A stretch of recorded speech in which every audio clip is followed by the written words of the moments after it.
the farms, baby.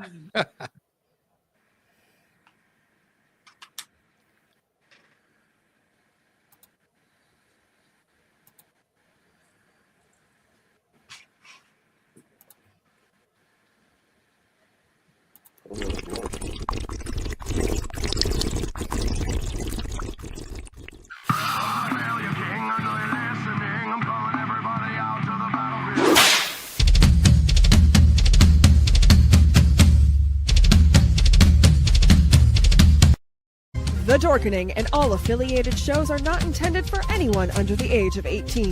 The following may contain discussions or scenes that have adult situations, graphic violence, nudity, strong sexual content, and graphic language.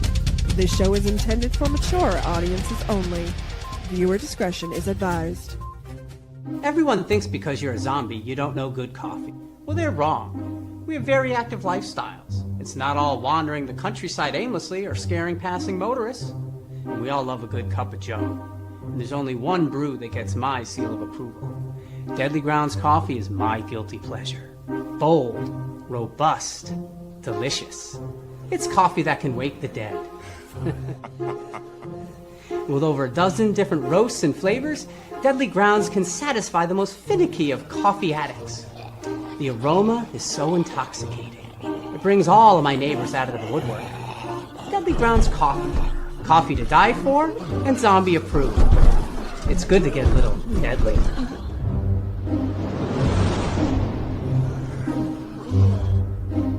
Use the front door! Oh, they're so disgusting.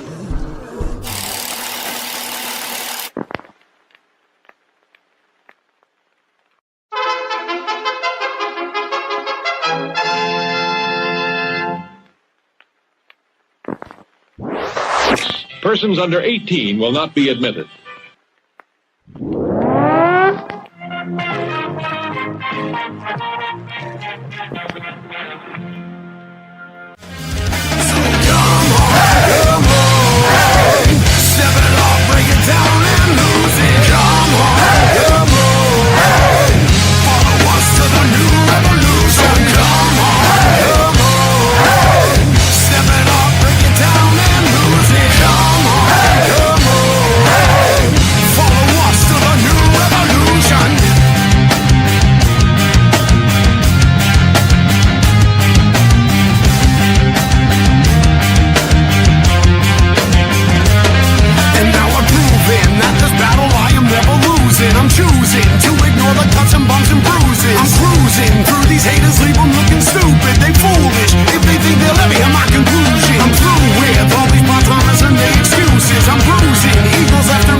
What's happening, everybody? Welcome to another kick-ass episode of Still Toking With. I'm me. That's who I am. You already know who I am. And unfortunately, my normal co-host, Jeff, is down with the tummy bug, so he's not with us tonight. But filling in for him is the man, Jags. Does that mean I need to act like Jeff tonight? No, please don't. And act like a grumpy old man with radically inappropriate shit at the wrong times? Well, that's normal for you, isn't it? True. All right. You're just a younger version. Very, very younger. And as always, the man that brings the flash to flashy, the newest member of the family, my man, Jeffrey Mark. Am I flashy enough for you today? You are. The bling is blinging. I bring it, baby. I bring it. So, and I love being inappropriate. It's lovely. How are you this fine evening? It is winding out here in the California desert. So I'm sniffly a little bit from allergies, but other than that, I'm raring to go. We're gonna have quite an hour. Yes, we are. Yes, we are. So tonight's guests are joining us from Colorado. I'm not going to get into the story. I'm going to let them do that because that's what the show is about. It's not about me. It's about them. But without any further ado, let's welcome the gentleman here from Miracle Farms. Hey, how's it going? What's happening, gentlemen? Real quick, just for our viewers, it's easier. I'll just let you do it. Introduce yourselves. So I'm Jonathan Negrin. They call me the Miracle Kid. We'll get into that a little bit later. This is my boy right here. I'm Jameson, and I'm one of the guys that's involved with Miracle Farms, and we're trying to make something happen. Very cool. Very cool. So, Miracle Farms. What is Miracle Farms? What is it? We're still trying to figure that out. Okay. Good answer. Good answer. No, we're a cannabis company out of Colorado, and we're four best friends that met in high school and followed a journey of a friend that passed away of cancer, and cannabis kind of kept him going. So we were kind of his guinea pigs at the beginning, and it kind of just went from there, Very cool. Very cool. So it all started on a medicinal aspect, or were you guys all partaking prior to? Allegedly, we were. Allegedly. I was 14, 15 years old when I started, so allegedly. But no, when my brother was going through his chemo and his radiation, he did, 4.5 years in the hospital, almost 5 years, did 4 bone marrow transplants, which is unheard of. You don't hear that shit ever. Right. After the second one and that chemo and radiation kicks your ass, that's what pretty much kills you. But my brother was tough enough to actually figure out to close the protocols for Fanconi Anemia, which is the type of disease that I have and that he died from. So now they don't even use radiation for our type of cancer because it was melting the kids inside out and killing them.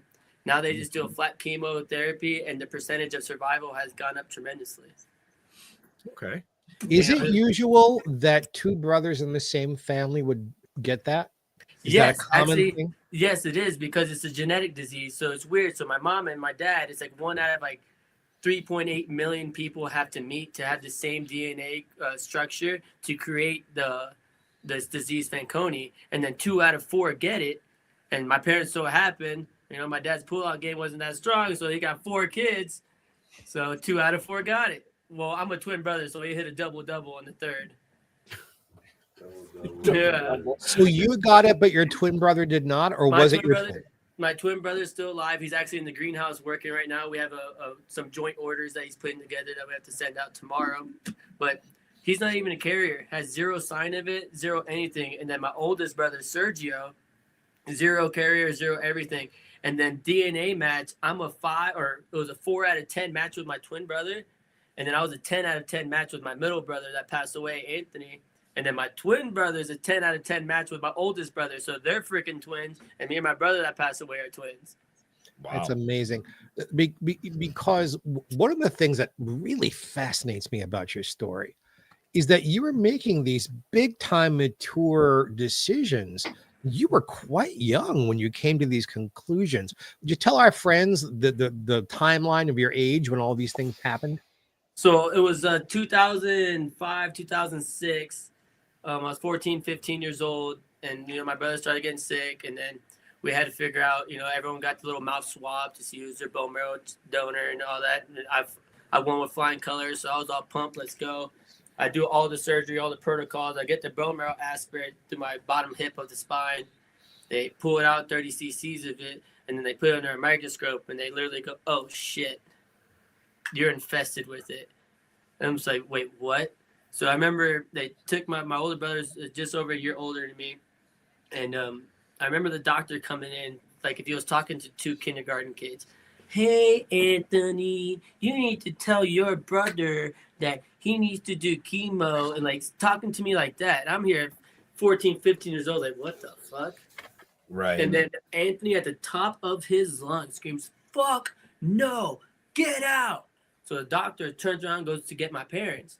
And then my brother looks at me and goes, You're a miracle, and ain't shit gonna happen to you. I promise you. I had dreams about this already. He's like, do not do the chemo, do not do the radiation. You're gonna be fine. So I was like, shit, that's all I needed to hear. And I refused everything. You know, child services tried coming after my parents because of that, because I was underage. And, you know, on paper, I'm sick. I'm dying. Right. But then you look at me, like, I'm all fine, all tattooed. Like, I'm good. You know, so I had to take a test to prove that I was intelligent enough to make my own life decisions at that age. Wow. So I was smart enough. I was able to pass everything. And state of Florida had to just, you know, swallow their words and let me do me. So under normal circumstances, like with your older brother, what are the symptoms of having this disease? Because our friends out there probably know nothing about this. So this disease doesn't let you produce red blood cells or white blood cells, and that's the oxygen that goes to your body. So pretty much it can target any organ in your body, and it failure, and then that one organ will get, you know, the cancer, and it'll just start eating it up, and then it'll turn into leukemia at the end. Mm-hmm. So and your hemoglobin and your platelets, you have no platelets. Your platelets are your inside Band-Aid. So you fall and you scrape your knee and you get that scab. That's your inside Band-Aid. That's your platelets. So he pretty much has none of that. And I'll never forget, my brother was playing tennis. And one of the moms there was like, oh, he might have an anemia. You know, he might just need, like, you know, more iron or more of this. And then we go to this little hole in the wall called South Philly next to IMG Academy in Bradenton, Florida, where I grew up. And we're sitting there, literally like a 4-table, like filling shop. We're sitting there, it's me and all my brothers. And this random ass old lady walks up. I mean, old, like couldn't even look up. Walks up to the table, doesn't even look at us, and is like, "You need to take your brother to the hospital. He's anemic, and there's something very wrong with him." We all laughed it off. He's over here perfectly fine, like, you know, a little ghostly looking, but we're kind of used to it at this point. We go home, and I have an old school Cuban father straight off the boat from Cuba, like. So when we told him that, he's, you know, the saints and, you know, angels and that culture. So he's like, that's an angel that just spoke to you guys. He grabs my brother, takes him right to the damn hospital. Not even 1 hour later, the doctors and the hospital was like, we don't know what the hell he has. You need to take him back home, lock him in his room, and do not let anyone near him. Like, if he's a zombie, about to freaking bite everyone, you know, and disease everyone. So wow, my family are freaking the fuck out. Like, what's going on? 2 weeks we had him locked in like he's a prisoner, sliding food underneath, like it was crazy. And then they finally figured out what it was, and it was his hemoglobin low. He was walking around with a hemoglobin less than 4. Most people pass out around 12, 13. Yeah, that's, you know, he's over here playing tennis, whacking, running around, talking shit, bitching me out, bitching my mom, bitching out my brother out. You know, the little brother's bugging the big brother. You must have amazing DNA. May I take a teeny weeny dog leg for our friends out there? For our friends, fill in your own punchline, and then for our Latino friends out there, what part of Cuba do your people come from? I have dear people to me whose father comes from Santiago de Cuba. Where do your folks come from? Havana is where my dad came from. My mom was first generation American on her side of the family, where they came from Cuba, and then I'm first generation American on my dad's side of the family. But the whole crazy part about this, when we did that whole DNA thing trying to get my brother his bone marrow transplant, we had to go international. And we found out that our bloodline comes from Italy, Northern Milano. So they migrated from Italy and Spain, and then they brought him to Cuba back way in the 1800s and whatnot. And that's where my family came from Africa, Italy, and Spain. No wonder you're so good looking. Thank you. Yeah. You know, me and my Italian eyebrows. You got the best of the best. Best foods, Italian and Cuban food. Right? No, I agree. I'm Italian, so, and I love Cuban food. I won't, you know, I mean, and this touches a little bit on my life, because my dad had non-Hodgkin's lymphoma and went through the whole chemo. He was a firefighter for years. Dead set against cannabis. Dead set against it, because he was a firefighter, and I mean, he was born in the 40s, and, you know, the whole 9 yards. The last 10 years of his life were really tough. He passed in 2000, but the last 6 months of his life, we actually got him to smoke a joint with us. And I saw that guy sit down after battling cancer for 10 years and not eating and withering away, and fucking hammer a pizza Yeah. Oh yeah. like yeah. nobody's business. So how did you get him to do it? I just said, Dad, you're gonna fucking die anyways. I mean, this is how that was the relationship we had. It was straightforward, no bullshit, because he was a firefighter. I mean, I grew up with a mom that chased the fires. Yeah. So I saw my dad pulling bodies out of burnt cars. I saw him pulling children out of houses. But I grew up in the 70s and 80s, you know, so it wasn't uncommon. But he was a very straight shooter. And I just said, you're gonna fucking die anyways. You smoke cigarettes. Right. What's it gonna hurt? Exactly. You know?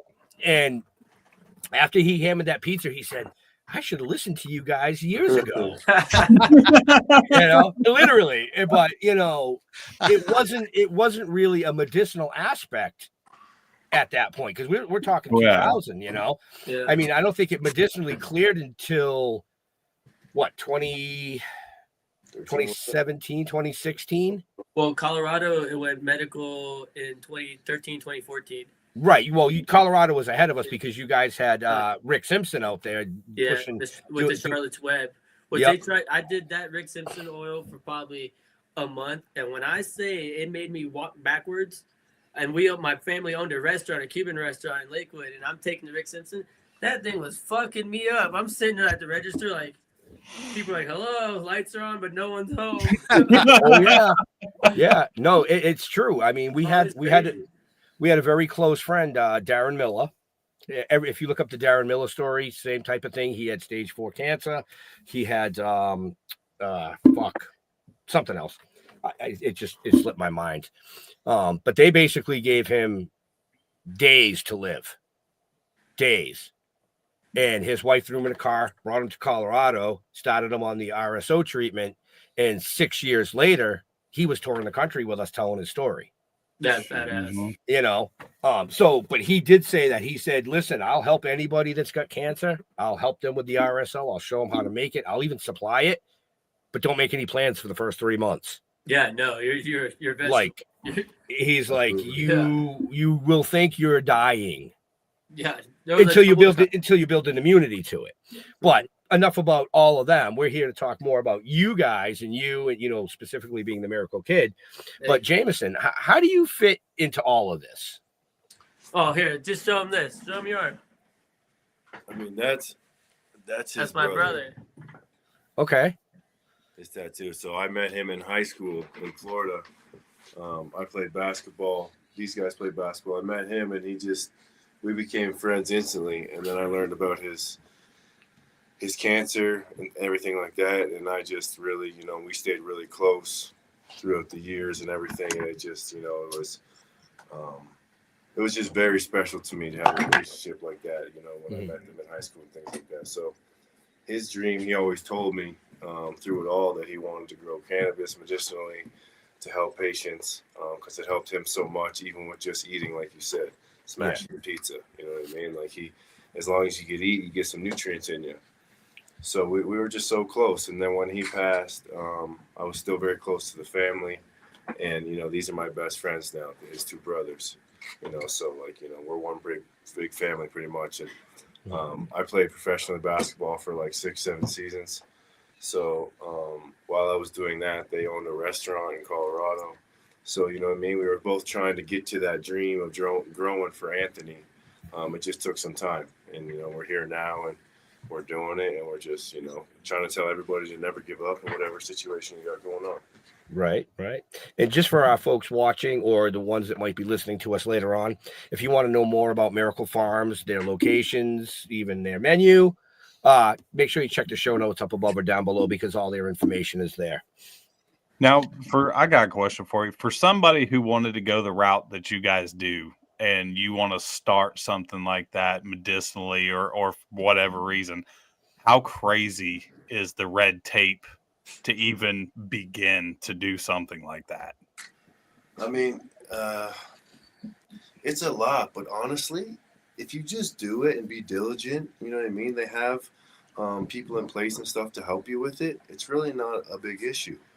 You know, I mean, each county have different kind of laws of, you know, expansion for cannabis buildings and things like that. But we're in a really good place here, and in Moffett in the St. Louis Valley, and we work hand in hand with Metric and the government to run our facility, and they're responsive, right? So you follow a checklist and you make sure your stuff passes and do the right things. And they're really good with coming out here, and they'll come out here and be like, hey, this is wrong, you need to add that. You got 30 days, 45 days to do it. So they work with you. They're not going to be dicks and be like, oh, shut you down. You guys didn't have your cameras on. And it's even easier out here in California. There's a marijuana cannabis farm a mile and a half from where I'm sitting. Right. And no one thinks twice about it. From where I sit, and I'm not exaggerating, you could walk to 6 different cannabis outlets where you can just walk in and get whatever you want. That's how it is here in Southern California. Wow.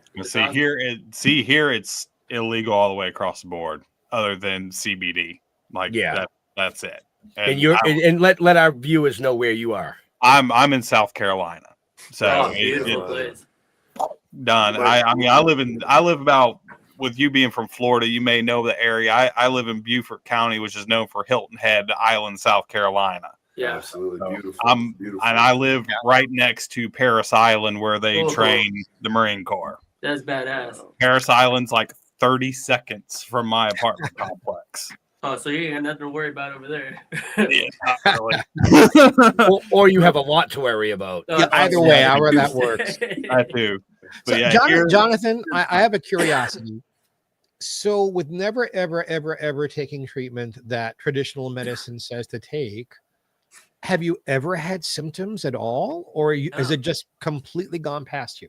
It's just how I am is how I am. And it's never changed. It's never gone up. It's never gone down. Like, don't get me wrong. Like, if I get like a sickness or like the common cold and I feel something, I'm like, oh shit.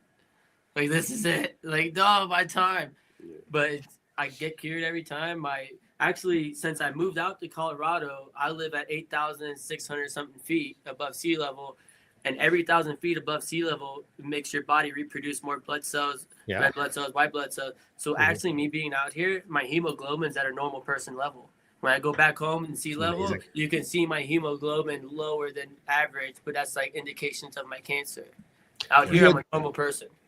You had spoken of starting this journey when you were about 14. How old are you now? How long has this been a part of your life? I am 33. That's amazing. That's Miracle Farms is the right name, because that's all this is a miracle. I can't think of another reason for this. When the boys told me that they're naming the farm Miracle Farms, like Miracle Kid after me, I cried like a little girl. I was like, oh my gosh, I love you guys. You guys are so sweet. Well, now, I mean, stories like this are one of the reasons why we actually started this show years ago, because we know a lot of people that smoke. We know a lot of people that partake, but it's the stories like yours that are the ones that are important to tell, because it actually is helping and working.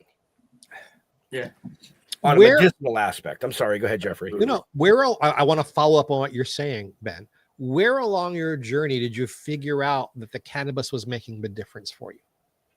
When I saw my brother, when they were right before they're about to put him in hospice, I'll never forget the first time they tried putting him in hospice. Excuse me. He had some camera, something down his throat, and they had like checked down his something. I forget what test it was, but he couldn't talk for shit. He sounded like he smoked 1 billion cigarettes at one time. It's like, ugh. And then hospice comes into the house and he's like whispering at my dad. He's like, come here, come here. My dad walks in, he's like, what's up? My dad calls us Boo Boo. He's like, what's up, Boo Boo? He's like, tell them to get the fuck out my house. So the hospice left there, and then that's when they put him on where it's called Marinol in the medical aspect, Marinol, but it's synthetic THC that pill form. Yeah. Once they gave it to him, and I saw how it took off about 15 different freaking pills, I was so furious. I'm like, why do we not start with this? Like, I get it. It's a 48-something billion dollar corporation a year. I understand why they don't want us to stay alive. I get it. But it is so messed up how they don't start with that. So messed up. It helped late, and we saw so much positive, right away. Medication, thing like that. And then it got into, trying to grow it the clean way. So we could grow it for him a clean way, so we know what he was smoking. chemicals, you know. stuff that's not flushed, or that Eagle 20 or some crazy pesticide or something. Right. So he loved the strain Blue Dream. So Yeah, it's he did. important to get him that strain. Can you inform our watchers and listeners the difference between, for those who don't know, because not everybody is in the marijuana community. I know a lot of our country is, but not everybody. The difference between smoking a joint or a bowl and THC and gummy and CBD, that these are different products from the same source, but they kind of do different things, don't they? Yeah. So, you got the indica, sativa hybrids. You do indicas mainly for anxiety attacks, or people with ADHD like I do. I'll be sitting here like, oh, squirrel. That helps me like chill out, but when it comes down to the aspects of the gummies and whatnot, it's just a stronger dose for people that potentially don't like to smoke. Like my mom, she hates to smoke. If I give her a little piece of a gummy, she's over there happier than pig in mud, having a good old time eating popcorn in her cereal. Yep. That sounds like me, because I don't like smoking, but I do like the gummies, and I like all the edibles, especially like Rice Krispie treats and shit like that. That's my shit. Exactly. I wish they'd had stuff like that when I was younger. I think I'm the oldest person in the room. Probably. I have COPD now because I was smoking at the height of my smoking about an ounce a week by myself. And I have major health issues because of that I wouldn't have if I would have had access to edibles of some kind or another. Well, I also think that, like when we, I mean, you're a little older than I am, but when we were growing up, the weed wasn't, the cannabis wasn't regulated. No. Like it is now. Remember so Paraquat? I mean, you're talking like, Thai weed and lamb's breath and things like that, where we probably were smoking a lot of fucking pesticides. Oh, 100%. Oh, yeah. You know what I mean? No telling what the fuck you were smoking back then. Like, Yeah. I mean, I remember that shit the first time I ever smoked and I'm 41 now. Back when I first smoked for the first time, I think I was like 14. And that shit felt like, as soon as I took a first hit, it felt like damn fire going through my fucking lungs, and I hated it. It was so harsh and just hurt the hell out of everything. I was like, the total opposite. One of the first times I smoked was lamb's breath, and me and my buddy sat there and literally beat the fuck out of each other for a half an hour laughing because it was just And that's really, I think I remember going to the store for a Hershey bar after that. But other than that, I don't remember much. But what I'm saying is, like, today's regulations, you're not getting that. You're getting a cleaner. Oh, yeah. More concentrated for sure. Because I'll tell you, some of the shit that I've smoked in the last couple of years, it's like 2 or 3 hits. And I'm like, I'm that one beer queer, man. No. I am like, taxi. I'm like Uber. One beer queer. Love you, Jeffrey. I know. Yeah. We'll talk about that afterwards. Let's talk very briefly. The people at Marijuana Anonymous will tar and feather me if I don't bring up that there can be some negatives for some people. Have you ever felt either in yourselves, I'll include, because Jameson, you talk too much. I'll include Jameson in this. Do you ever feel that however you receive the cannabis, does it in any way rob you of ambition or muddle your thinking? Or do you feel that you are in any way addicted? Or do you feel how you use it is like having a drink once in a while? Yeah, I mean, I think it's different for everybody. When I played sports, I had a lot of ankle injuries and surgeries, and doctors wanted to give me Percocets and like that to play through the pain, and I just didn't want to do that. I started down that road, and so when it was a different alternative for me, it was that. But it's not so much of how much and things that it's about what you do when you do smoke. You know what I mean? Like, I work out every day. You know what I mean? Do I wake up in the morning and hit a bowl and smoke a blunt and work out? No, I wouldn't do that. You know what I mean? For myself. I do. You know? Loved it. Me and my twin brother, like, you getting ready to work out?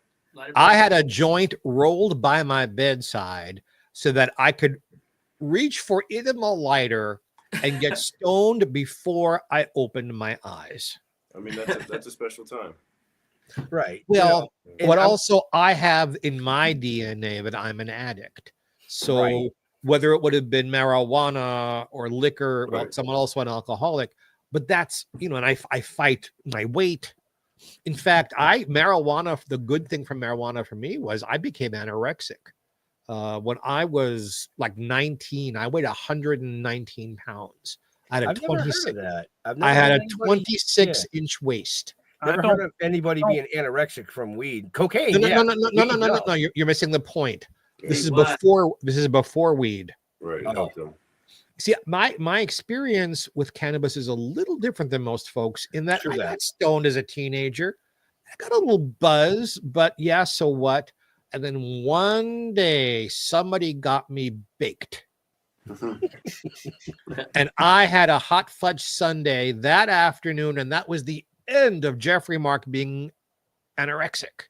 Right. That And never ever tastes since good. then, I've been battling weight because I love to eat. I want to follow up on the question that you asked, Jeffrey, about, you know, Please. the addiction side of, well, the downside of it. And Jameson nailed it right at, nailed it. Hit the nail on the head. Thank you. It does. It falls back on the person, because there are people out there that can have a drink. They can smoke a joint or eat an edible, and it's all good. You have people that use it medicinally, that need to use it medicinally. But then you do have people out there that abuse. Just like anything, right? Exactly. Yeah. Like Abuse. Yeah. So I mean, that's like me. I use it, but do I use it every day? No. Do I use it every week? No. Do I use it every month? No. But I have severe anxiety issues. no. So if I start having anxiety issues, boom, I'm freaking kosher. Or if I start having insomnia, another thing, I like my freaking indica because that shit will put my ass out. Yeah, you Done. need that. Yeah. It's See, important. It's very important. But I may only use it 6 times a year. Yeah, I'm the total opposite. And I can put it down and not even worry about it again. Yeah, I'm a sativa. When I smoke, it's sativa. Or Oh sativa no! If I was hybrid. going to do it, if I'm going to do it in a social setting and I'm going to do it to hang out, yeah, I'm going to do sativa. But for all my other stuff, it's going to be indica because of my anxiety and my issues with insomnia. Right. And just to kind of touch on all that, I use it strictly now when I'm being creative. So I rolled a joint a month and a half ago. It's still sitting in my ashtray. I haven't touched it. Boy, if I could be creative on that shit, I'd be smoking that shit all the time. Because welcome to our show. I'm in a damn band and play music, but you get me smoking, I can't write a goddamn first fucking note because I'm just sitting there watching the goddamn TV. I'm gonna be putting bass down and just listen. Everything that was created that you guys have known about us and what we've done with the comic books and the TV series and all that shit started on a beach in St. Lucia, where I couldn't bring cannabis, but I found somebody prominent on the island that could get it for me, and it all started there. I've heard this story. I've heard this story. Yes, you have. When we were being interviewed. But wait a minute, the show's not about us; it's about them. I was just going to say, let's get back to our guests. Well, they look like they needed a quick break. They Jameson needed a drink, and I think he was. I think is it Jonathan? Yes. Jonathan was rolling another blunt. Oh no, I was actually petting my dog. He just woke up. Oh, well, so he was petting his dog. So they needed a quick break. I was giving them their 3-second break. Oh, what a pretty boy! Wow, nice dog. Yeah, that was called a quick commercial break. Yeah. Is he full blood? Yeah, he's a blue nose terrier. Yeah, that's one of our 8 dogs. Yeah, he's beautiful. Tell me about quality of life, Jonathan. What is your aside and apart from? And I 100% support your business and what you're doing. I think it's wonderful because I've seen too many people suffering who didn't need to when they had medical issues, but your personal lives a little bit. All right, so you've overcome, or you're living with this disease where there is no side effects and no issues, thank God. What is your life like? Oh man, what I wake up. So thanks to Jameson and Miracle Farms, and the boys out here were able to retire mom and dad, and they live with me at my house, and so I wake up to mom and dad every morning, and it's the best thing, Latina, Latino. So there's coffee in the morning. The house is freaking clean. It's just the everyday for me to wake up to mom and dad. I love it. Go let the dogs out, relax a little bit, smoke my morning joint. I'm a tea person. I don't drink coffee. Drink my morning tea. Play with my dogs. We just had 6 puppies. 2 of our dogs. Congratulations. No, they're all gone. Thank goodness. Oh, what little dinosaurs. But no, it's just really relaxed out here. We live up in the mountains. I call it hippie town. Everyone, even I'll go to the store and people are still barefoot and there's, a foot of snow outside. I'm like, it's crazy. There's a bunch of stupas. It's very meditation, very spiritual out here. So it's very relaxed, my life. We're about 3 hours or an hour away from any major city that's not even big. It's still a hippie town over there. We're about 3.5, 4 hours away from big time Denver. So it's very quiet out here, smoke my joint with my tea at nighttime, look at the stars. It's awesome out here. It's very relaxed. I don't really go out much, we're really focused on this business and trying to put our footprint on this earth, and letting people know never to give up and just push forward with your lives, So I really wanted to share my brother's story, our story. That's our main goal in life right now, just to show people, hey, you can do it, Right. And James, go ahead. No, and Jameson, you dropped a bomb on us that nobody picked up. Oh, I played professional basketball. Could you give us a couple of minutes about that? Because, yes, sir, that takes talent. Yeah, for sure. A lot of hard work, for sure. So, for whom did you play, and how did that come about? I played professionally overseas in Argentina, in Greece, and in Canada for a lot of years. I had a lot of injuries in between, but I still had a good run at it for a while, shorter than I thought. But, it was a good time in my life. So I was able to, make a little bit of good money so I could, do things to try to make, the dream come true for us. So, but I mean, these guys are subtle for sure. I mean, it started with living in storage containers, right? And doing things like that and, sacrificing, trying to grind 10, 12-hour days, building greenhouses and renovating storefront train. We have these 2 80-foot train cars on a property. Nice. And one that's kind of going into the question I was going to ask is what is like a typical day for you guys? Like when you wake up and go to work, like what does that typical day look like? I mean, we got to open up the greenhouse, when the sun comes up. So, you're talking 7 a.m., get things ready, check the temperatures, get ready to water, things like that, mix our nutrients, We have an extraction lab on site as well. So we'll go over there, check our ovens for different, products we're doing in the extraction lab, and we're just, it's an everyday thing when you're growing cannabis. Sure. Like any farmer. Yeah, exacy's like, it's a lot of just maintaining. You go away for 2-3 days, your crop could be gone. So right. We've been grinding for like 3-4 years now. We built this ourselves, the greenhouse, everything around here, we're doing renovation for our dispensary, which opens in hopefully just under a month from now. So we'll have that going on. We have a lounge beside it. So we're trying to do, private events, lounge. You can also buy some cannabis at the dispensary. Yeah, because the 2 trains are on train tracks on our property and they're connected to each other. So you go up, make a left, you're inside the dispensary, you make a right, you're in a 1941 observation car. Beautiful, all original leather, not original bar, all the glasses still up, and we'll have that like a smoke lounge open for the public. They can go in there for free. Go in there and smoke your stuff. It fits about 56 people in there. I mean, it's pretty badass.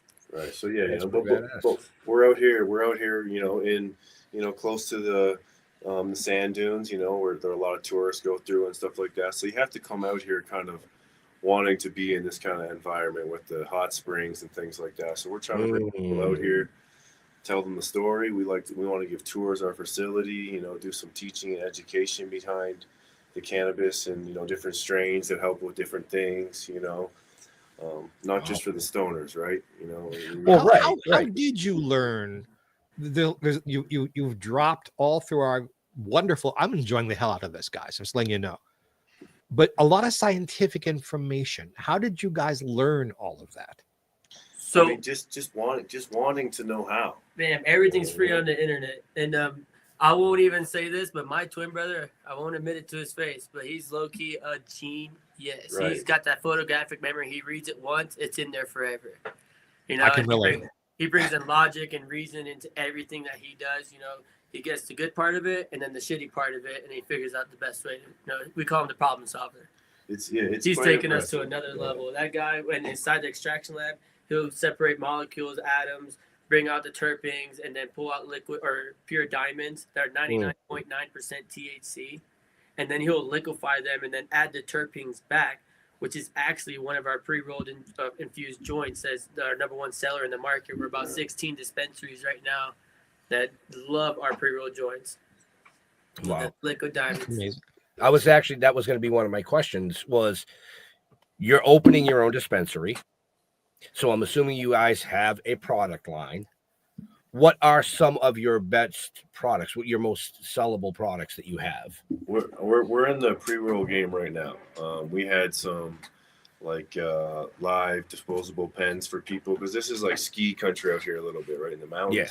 So you try to serve to everybody a little bit. You know, people on the mountains like to have, you know, a clean pen they can handle. It's all about convenience when you're boarding, you know? Right, different things like that. Pre-rolls we felt like was a big thing in the market. But you weren't getting a clean pre-roll of just flour or clean, you know, wax or something with it or diamonds. You know, it seemed like it was a little messy. So we really wanted to try to target the pre-roll, you know, whole industry where we could kind of make our mark and kind of go from there. But I mean, everything we do come up with, you know, every store wants it now that we're in, right? So it's a good. Well, that's a good thing, right? Yeah. Are you guys allowed to distribute outside of your state? We are not allowed to. No. All in state. You know, all in state. Yeah, right now.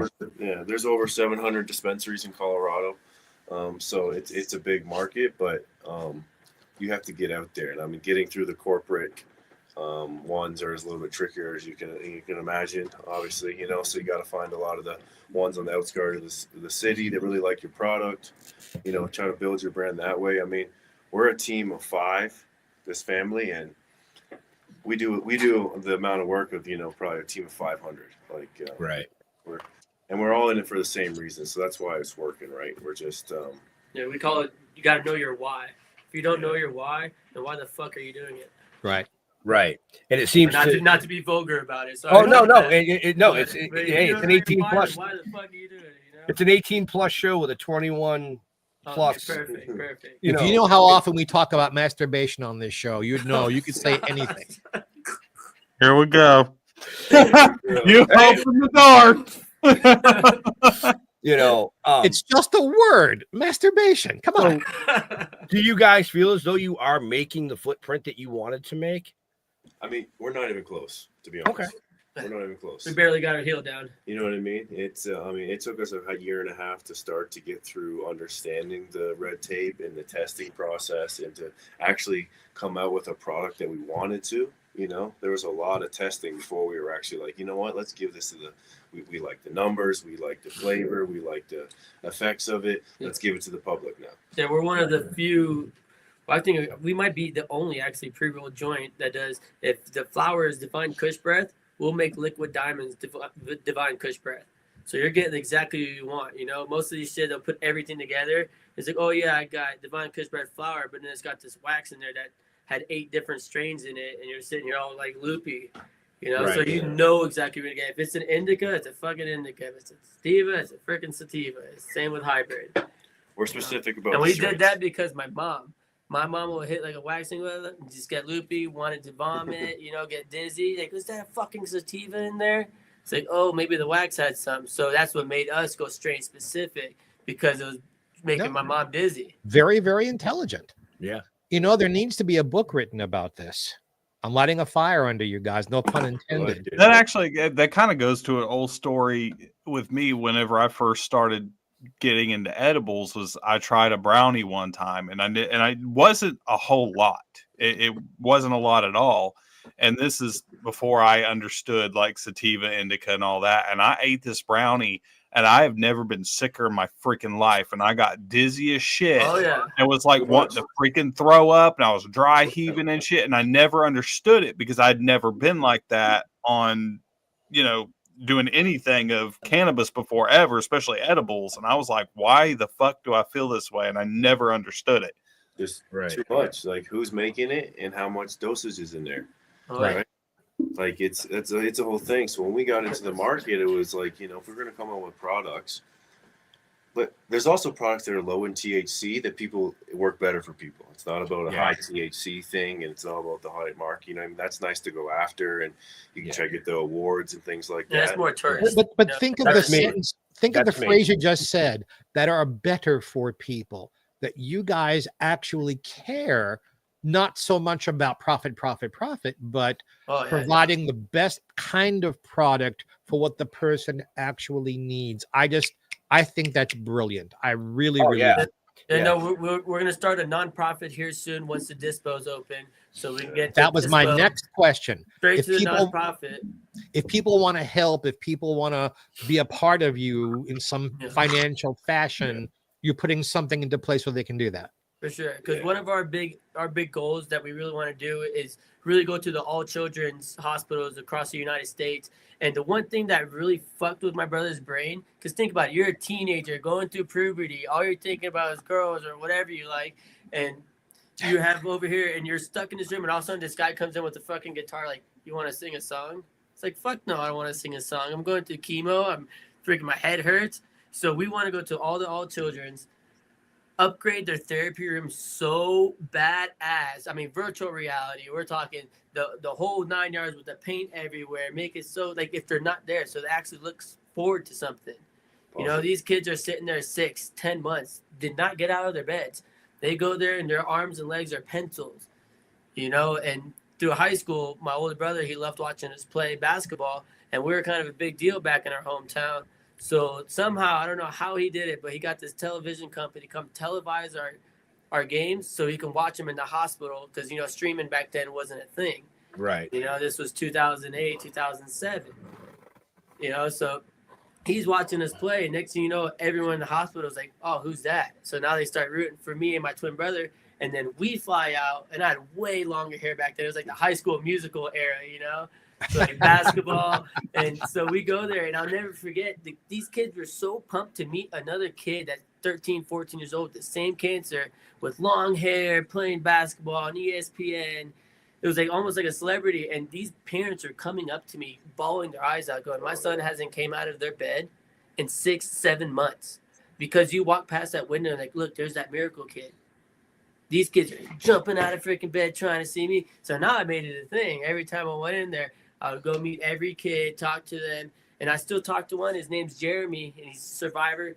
Crazy scar. He had like a liver or something, and then he fought Fanconi. I mean, the dude went through hell, but he survived. And I still talk to him to this day. He actually got a 4-inch tattoo on his chest from my brother that passed away.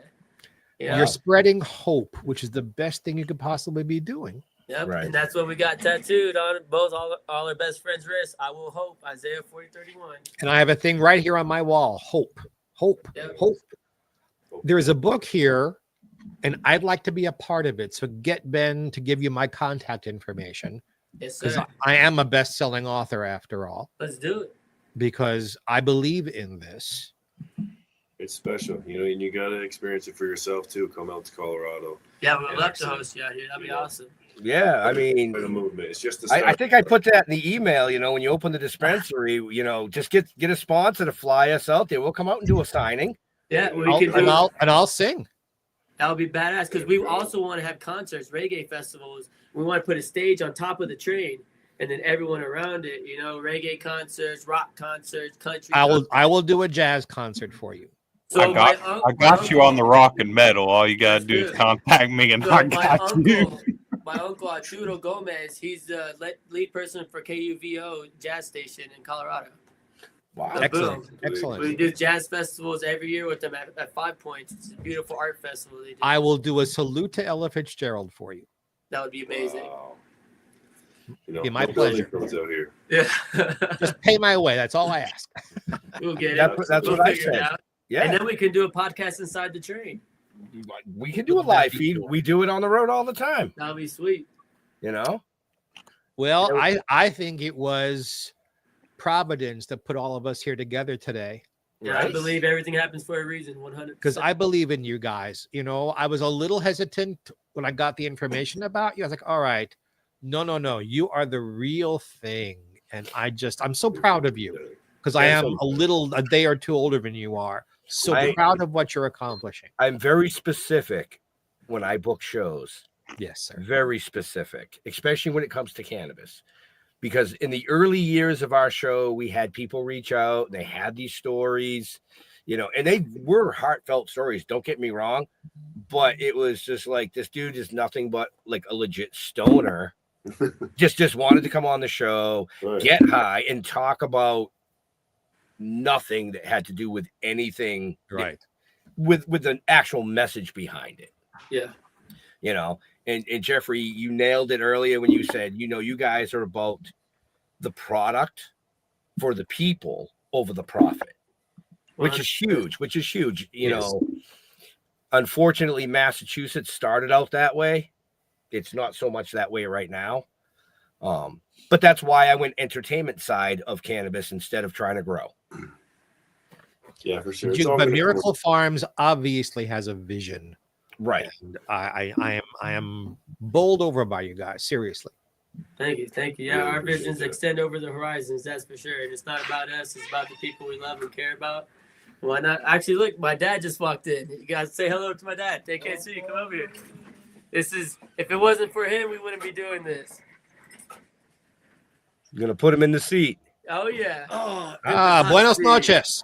Buenas noches. We call him the old man. I wonder why. Yeah, Oh, and I'm probably I'm older than getting you there. are too. So Yeah, I'm right there with you. You look distinguished. which one? All Jeffrey. three of you Jeffrey guys. got there. Jeffrey got his bling bling on. Yeah. We try. We try. It's try hard. working. It's working. This is so cool. Muchas So- gracias, señor.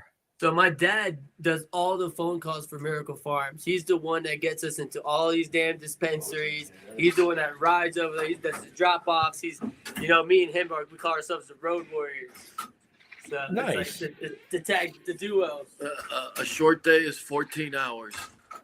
So now that we have Dad on here real quick, and everybody just left you here.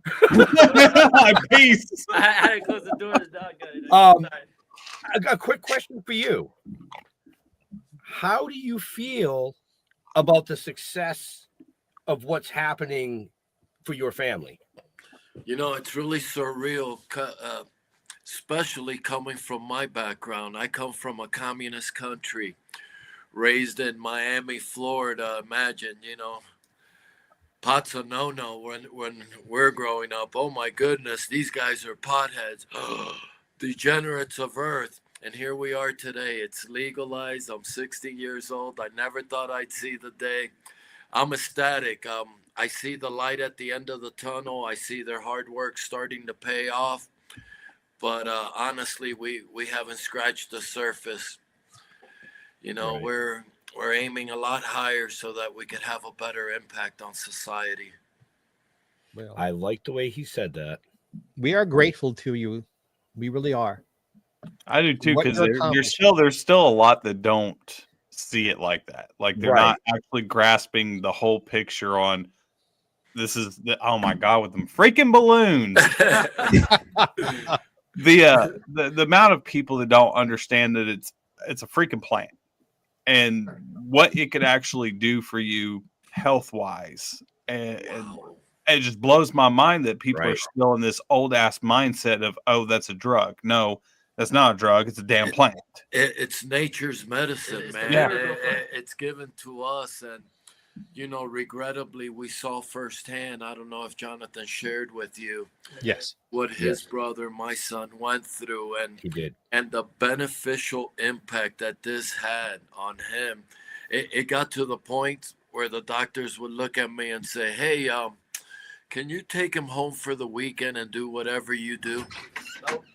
Just the attitude, the appetite, the lack of depression, the sense of belonging to society, not captivated away because you've got an illness. Now you don't belong to anybody. Nobody's allowed to interact with you.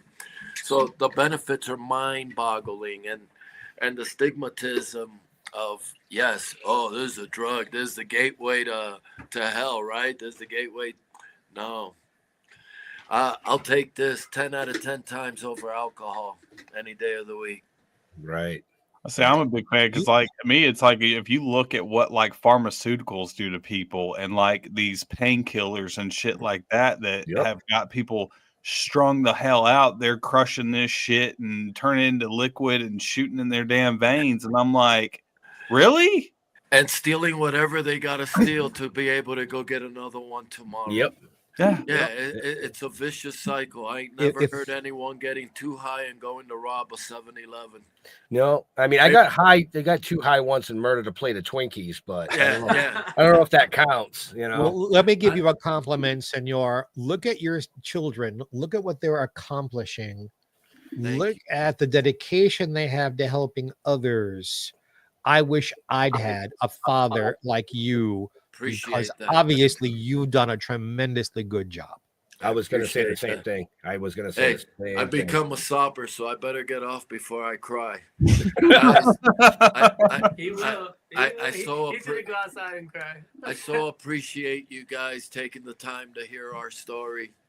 And we're going to be doing more than that. Oh, yeah.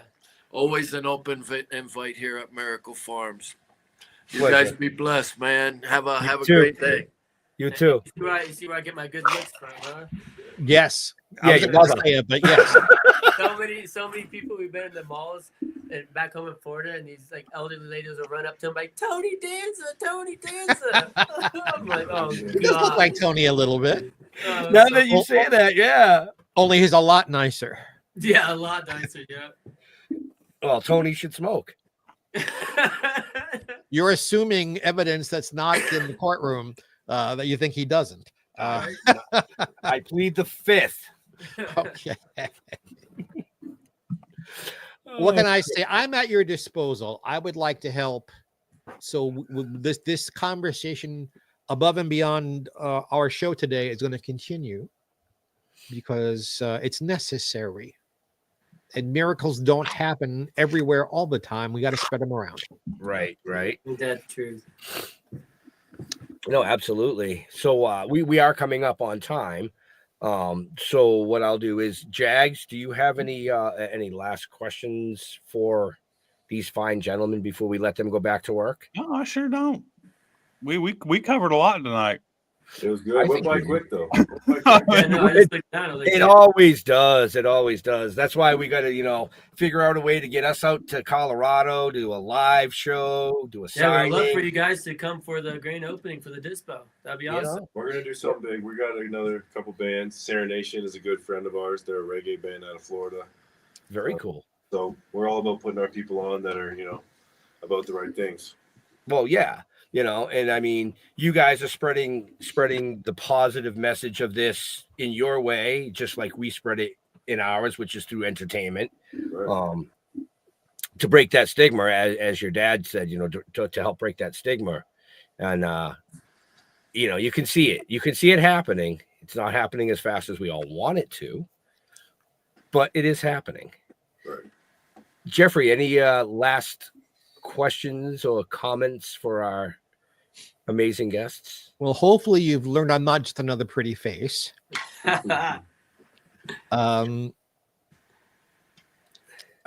I'm repeating what I've already said. I think this is so important.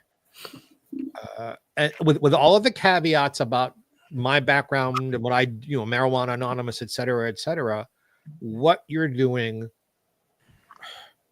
bringing hope. There isn't a higher Right. calling than that. In bringing hope, you're spreading love. Absolutely. Right. And in today's world, boy, do we need that now. Ain't that the truth? Say that again. So from my heart to yours, thank you. Absolutely.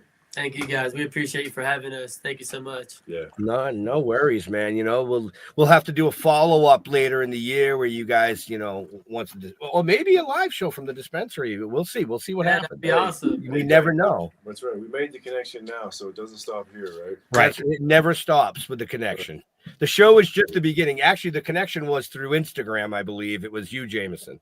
Yeah, exactly. I mean, I said before, we got a small team. So, like, I run Instagram, and I'm not a social media person, first off. You know what I mean? Right. I like being on the camera when I was on the basketball court, but other than that, you know what I mean? I like to keep to myself, work, you know what I mean? Things like that. So, He throws me in front of the camera. He's like, go. yeah. Well, maybe from now on, you can throw me in front of the camera because I know what I'm doing. I You know, love that. but Sounds the, great. Yes, the bottom line is it's a family thing. So everybody, Always. you know, the camera's on the entire group. It's 100%. on Miracle Farms, right. you know. And speaking of Miracle Farms, so where do you guys, where you do the social media, Jameson, where do you guys like interacting with your clientele, your fans, your friends? I mean, for stores and like getting sales and things like that, it's, you know what I mean, you pretty much have to contact each store, contact the buying manager, try to call, cold call them to make sure, you know, and then try to sell them the brand and, you know, the samples. And then if they get samples, it might take them a year. So you gotta find different ways to kind of say like, hey, we're doing something here. There's something behind this. You know what I mean? You need to try it. So Yeah, no, there's a lot of that. we you put know. on our packaging, never give up. You know, the 4-amp for my brother. So when I go there, I get to, you know, share a little bit of light in a dark tunnel if someone's going through something, give all the employees free joints. So, like, it's more than just cannabis, you know? Right. Yes. And, you So know, now you if somebody wants to get a hold of you, where can they get a hold of you? The Instagram's the best place. Miracle Farms, Colorado. Things on there. We have updates, you know, that are going to be happening for the dispensary launching and things like that. We have a website up, you know, it does need to be updated and redone because, you know, we have even merch and things like that and people want to buy it and stuff. And we just give it away, to be honest. We've given away over probably 5,000, you know, things of merch, like just, Wow. you know, trying to spread the word, right? You know, it's not what it's really about. We understand in the long run, yeah, if, you know, the merch is out there to spread the word and, you know, it's financially doing something, you know, great. And then we can put that in a nonprofit and keep going and give away more. Right. So, we understand giving away is, you know, the best way to spread this. You know, all comes around if you do it the right way. Right. So, my man Jags, What's up? where can people find you? Hey, I will actually be live again tonight in like an hour. You can go over to Sound Injection on Facebook or YouTube. Tonight, we'll actually be on with the deathcore death metal badasses out of Omaha, Texas, Burial Path. So we will have them on tonight. We are on every Monday, Tuesday, and Wednesday night at 9 p.m. Eastern Standard Time. And then Fridays, we're on same time, but Monday, Tuesday, Wednesday, Fridays. Sound Injection. Go. The plug. Right. Jeffrey. I'm on. Well, you can find me on Facebook, Jeffrey Mark, with spelling you see right down below there, and Jeffrey Mark Showbiz on Instagram, and I'm on Blue Sky now. I have my Jeffrey Mark Plays Ella podcast, where I play Ella's music every week on a different theme and tell you what's really, really, really cool about it. And books coming out and stuff happening, and I'm here with you every week, and very happily so. Right. Yeah, I was going to ask about the books. I'm curious to, you know, can't wait for that. Well, I have a new literary agent, so the book I'm writing about Lucille Ball's career is taking a new direction, which is, I know everybody says it's so exciting. It really is exciting me to go in a different direction with something like, ooh, what a much better idea than what I had. And I am waiting to finish that before I spend 3 days finishing my memoir, The Devil Was Born in Brooklyn.